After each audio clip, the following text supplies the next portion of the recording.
Hello students, good morning. अभी हम लोग इस छोटे से वीडियो में कवर करने वाले हैं एक छोटा सा कॉन्सेप्ट, अनबैलेंस्ड वेटस्टोन ब्रिज का इक्विवेलेंट कैपेसिटेंस फाइंड करेंगे by using delta two star transformation, जो हमने इसके पहले वीडियो में रेसिस्टेंस वाले केस में करके बताया था। तो चलो, फर्स्ट ऑफ ऑल हम फॉर्मूला देख लेते हैं कि कैपेसिटर के केस में क्या फॉर्मूला लगेगा in the case of delta two star transformation. ठीक है। रजिस्टर वाले केस में हमने ऑलरेडी बता रखा है, तो आप उस वीडियो को देख सकते हो। तो चलो स्टार्ट करते हैं। फर्स्ट ऑफ ऑल तो ये है, ये डेल्टा है और ये वाई है। तो हम लोग डेल्टा टू वाई और you can say star conversion देखने जा रहे हैं। ठीक है। तो ये देखो, पहले फॉर्मूला देख लेते हैं। मान लो सपोज इस तरीके से डेल्टा के फॉर्मेट में हमारे पास थ्री कैपेसिटर्स हैं। This is suppose C1, this is suppose C2 and this is support C3। हमें इस डेल्टा को y में कन्वर्ट करने के लिए क्या करना होगा?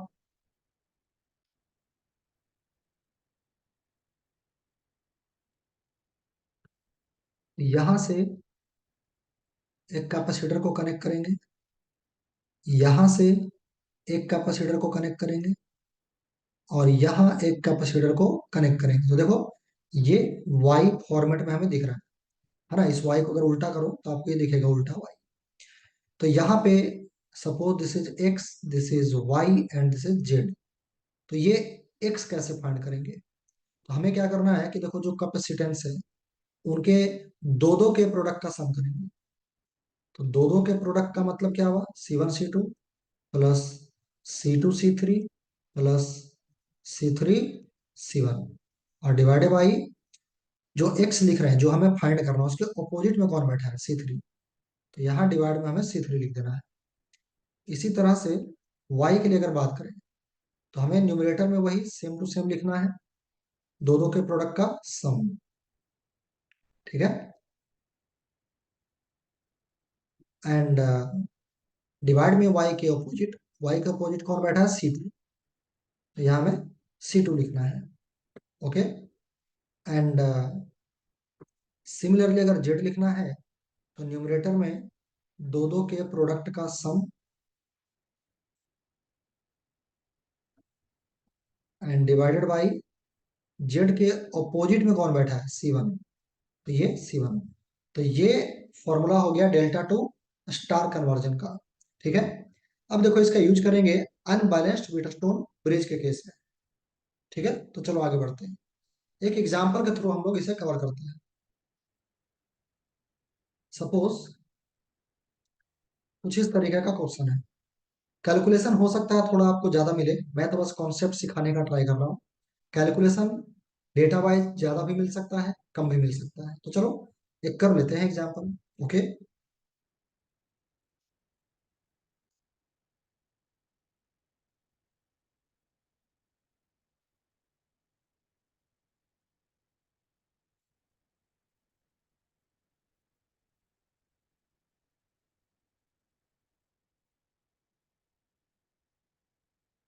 तो इस तरीके से, and this is Wheatstone bridge. ये हमने कैसा एग्जांपल लिया है? व्हीटस्टोन ब्रिज का केस लिया है। कुछ डेटा भी मान लेते हैं चलो।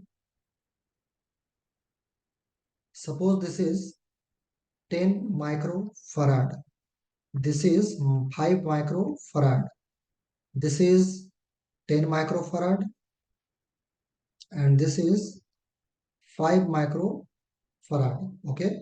And this is also suppose 5 micro farad. Okay. And this is the point A and this is the point B, and we have to find capacitance across AB terminal. अब देखो इसे सॉल्व कैसे करेंगे। तो चलो, हमने कुछ नेमिंग कर दिया। सपोज इस वाले टर्मिनल को हमने P नाम दे दिया और इस वाले को हमने सपोज Q बोल दिया। ठीक है ना। तो देखो, LHS में डेल्टा दिख रहा है, RHS में भी एक डेल्टा दिख रहा है। तो हम लोग किसी एक डेल्टा को एज इट इज रहने देंगे। तो चलो हमने इस तरफ एज इट इज रहने देने का डिसीजन लिया, ऐसे। This is 10 microfarad and this is 5 microfarad, and this is the point P and this is the point Q। And connect कहाँ करेंगे? देखो ये जो आप डेल्टा देख रहे हो ना, एक यहाँ पे कनेक्ट करेंगे, एक यहाँ पे कनेक्ट करेंगे और एक यहाँ। ये और ये 3 कैपेसिटर होंगे। तो चलो हमने इसे X बोल दिया, इसे Y बोल दिया और इसे Z बोल दिया। तो ये जो कॉमन पॉइंट है, चलो उसको भी कुछ नाम दे देते हैं, PQR। तो चलो R हमने यहाँ पे बना दिया। तो एक कैपेसिटर P एंड R के बीच कनेक्ट हो जाएगा जो कि ये है, और यहाँ पे भी कनेक्ट हो जाएगा Q एंड R के बीच, तो ये है। और यहाँ कनेक्ट हो जाएगा, ये देखो ये कनेक्ट हो जाएगा Z R एंड B के बीच। This is X, this is Y and this is Z। Okay, तो अब हमें पहले XYZ फाइंड कर लेना चाहिए। तो देखो हमें फॉर्मूले से अगर देखा जाए तो यहाँ पर तीनों में न्यूमरेटर में सेम टर्म है, दो दो के प्रोडक्ट का सम। तो क्यों ना हम वो फाइंड कर लें, न्यूमरेटर का वैल्यू हम फाइंड कर लेते हैं। तो दो दो के प्रोडक्ट का सम करना होगा। तो 5 × 5 25 मिलेगा, एंड 5 × 10 50 मिलेगा, 10 × 5 50 मिलेगा। तो ये हमें दो दो के प्रोडक्ट का सम मिल गया जो कि 125 रहेगा, है ना। बाकी माइक्रो स्क्वायर के फॉर्म में रहेगा, ठीक है ना। खैर, तो याद रखो एक्स अगर फाइंड करना, चलो मैं अलग से फाइंड कर लेता हूँ। एक्स को क्या लिखेंगे? तो न्यूमरेटर में 125, डिवाइड में उसके ऑपोजिट में कौन बैठा है? 10। ये हो गया 10, एंड यहाँ क्या लगा दो? Microfarad. इसी तरह से अगर मैं y फाइंड करूं, तो न्यूमरेटर में तो वही सेम 125, और डिवाइड में देखो y के अपोजिट में कौन बैठा है? 5। तो आप इसे ना कट आउट करके लिख सकते हो 25 माइक्रोफराड। एंड इसी तरह से अगर इसे 5 से कट करो तो ये 25 और ये 2, तो आपको मिलेगा 25/2 माइक्रो फराड मिलेगा। इसी तरह से अगर मैं जेड फाइंड कर लूँ, जेड, तो न्यूमरेटर में तो 125 रहेगा, एंड डिवाइड में देखो जेड के अपोजिट में कौन बैठा? 5। तो यहाँ 5 माइक्रो फराड, और ये भी कितना मिल जाएगा? 25 माइक्रो फराड, ठीक है ना। तो हमें एक्स वाई जेड का वैल्यू मिल चुका है, एक्स वाई जेड का वैल्यू मिल चुका है। अब ये देखो 10 माइक्रो फराड एंड एक्स, ये आपस में क्या है? सीरीज में है ना, सीरीज में है। तो 10 माइक्रो फराड एंड एक्स जो कि सीरीज में है, 10 माइक्रो फराड सीरीज में है किसके साथ? एक्स के साथ। तो इनका इक्विवेलेंट अगर फाइंड करेंगे तो सीरीज में रहने पे कैपेसिटर में क्या करते हैं? प्रोडक्ट बाई सम। तो यहाँ देखो 10 × एक्स, एक्स का मतलब क्या है? 25/2। तो ये हो गया प्रोडक्ट, और बाई में क्या करेंगे? सम। दोनों का जब सम करोगे तो 10 × 2 20 प्लस 25, दैट मीन्स 45, और बाई में 2। यहाँ क्या लिख दो? माइक्रो फराड, ठीक है ना। तो ये देखो 5 से कैंसिल आउट हो गया, या फिर यू कह लो, चलो कट ही कर दो। 2 से हमने 10 को कट किया 5 टाइम्स में, ये हो गया देखो 5 से और भी कट कर दो इसे, तो ये हो जाएगा 9, है ना। और ये 2 चला जाएगा न्यूमरेटर में, तो ये फाइनली मिलेगा 50/9 माइक्रो फराड। ओके, इसी तरह से ये देखो यहाँ पे 5 माइक्रो फराड एंड वाई क्या है? सीरीज में। 5 माइक्रो फराड एंड वाई किसमें है? सीरीज में। तो इनका भी तो वही करेंगे, प्रोडक्ट बाई सम करेंगे। तो प्रोडक्ट हो जाएगा 5 × y, और y का वैल्यू देखो कितना मिला था अपने पास? 25। तो यहाँ पे 25, तो प्रोडक्ट और बाई में क्या करेंगे? सम, जो कि 30 हो जाएगा, और ये रहेगा माइक्रो फराड।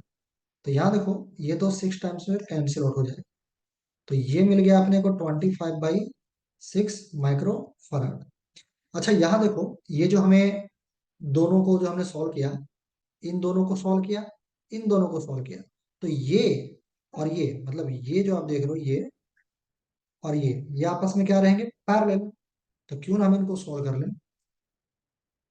तो पैरेलल में होने पे क्या करते हैं, ऐड करते हैं।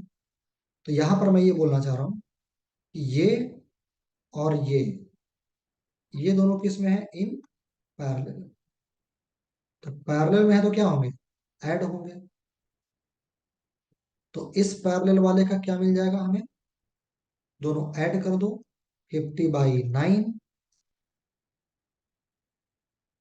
माइक्रोफराड प्लस 20/6 माइक्रोफराड, है ना।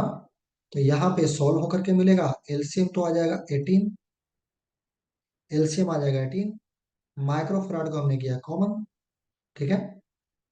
और 9 × 2 18, तो 2 × 50 100, प्लस 6 × 3 18, और 3 × 25 75। तो ये देखो कितना मिल गया, 175/18 माइक्रो फराड। तो ये हमें किसका वैल्यू मिल गया, यहाँ पर का, ये पूरा मिल गया। और उसका सीरीज में कौन रहेगा, ये जेड बैठा रहेगा। तो चलो एक फाइनली डायग्राम ड्रॉ कर लेते हैं ए एंड बी के बीच। ये था ए और ये है बी। तो ए और बी के बीच क्या हो गया, एक यहाँ पे और एक यहाँ पे, दोनों क्या रहेगा, सीरीज में, है ना। तो देखो फाइनली जो डायग्राम है, फाइनली जो डायग्राम है वो कन्वर्ट हो जाएगा ऐसा एंड ऐसा। ये कौन है, जो अभी हमने फाइंड किया, जो अभी हमने फाइंड किया, 175/18 माइक्रोफैराड। और ये कितना था, 25 microfarad. This is A and this is B. देखो यहाँ पे ये कितना था, 25, जेड हमने फाइंड किया था 25, देखो ये, है ना।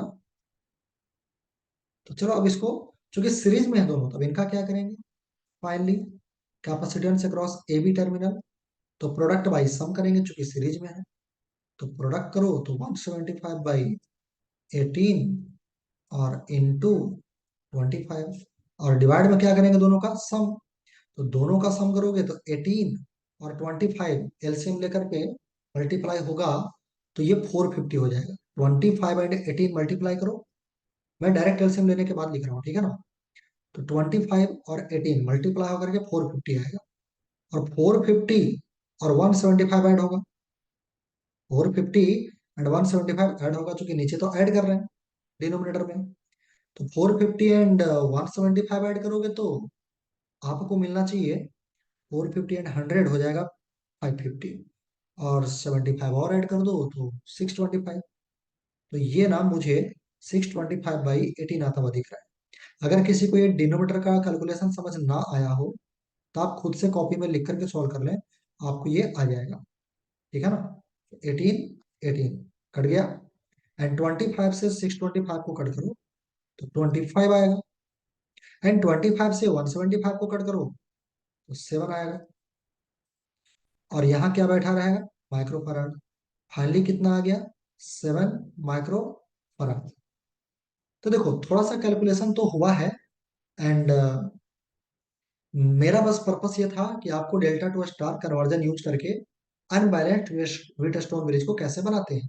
सेम स्टार का क्वेश्चन हमने रसिस्टर के केस में भी कराया हुआ है, इसके जस्ट पहले की वीडियो में, आप चाहो तो उसे भी देख सकते हो, ठीक है। तो आज के लिए इतना ही, थैंक यू।